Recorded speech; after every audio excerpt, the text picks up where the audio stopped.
अस्सलामुअलैकुम फ्रेंड्स, मैं अबूज़र गफ़ारी और आप देख रहे हैं मेरे यूट्यूब चैनल RAG टेक। तो फ्रेंड्स, अगर आप इंस्टाग्राम अकाउंट का पासवर्ड भूल चुके हैं और आप बहुत सारी कोशिशें करके नाकाम हो चुके हैं, तो आज की वीडियो में मैं आपकी इस प्रॉब्लम को 100% सॉल्व करने वाला हूं। तो सबसे पहले आपने इंस्टाग्राम एप्लीकेशन को ओपन करना है।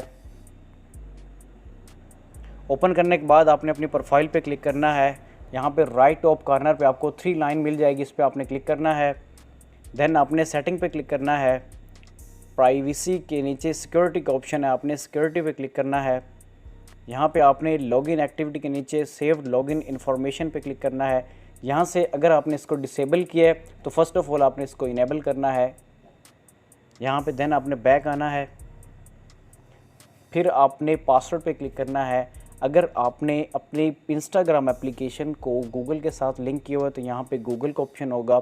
मैंने इसको ऑलरेडी फेसबुक के साथ लिंक किया हुआ है तो मैं इसको फेसबुक के साथ लिंक करके रखूँगा। तो आपको पासवर्ड पता नहीं है तो आपने रीसेट इट विद फेसबुक या फिर फॉरगेट अपना पासवर्ड, जो आपको ऑप्शन होगा आपने उस पर क्लिक करना है। देन आपके पास इस तरह का इंटरफेस आएगा। यहाँ पे आपको वो कह रहा है new password and new password again. तो यहाँ पे आपने अपना पासवर्ड दर्ज कर देख सकते हैं। हमारा यहाँ पे पासवर्ड चेंज हो चुका है। अब हमने इसको सेव्ड पासवर्ड कर लेना है ताकि हम जब भी लॉगिन करें तो ऑटोमेटिकली फिल होकर हमारा पासवर्ड सेव हो जाए। तो इस तरह से आप इंस्टाग्राम एप्लीकेशन के अकाउंट का पासवर्ड ईजिली पता कर सकते हैं। फ्रेंड्स, अगर आपकी ये प्रॉब्लम सॉल्व हो चुकी है तो हमें कमेंट बॉक्स में ज़रूर बताएं। Thanks for watching.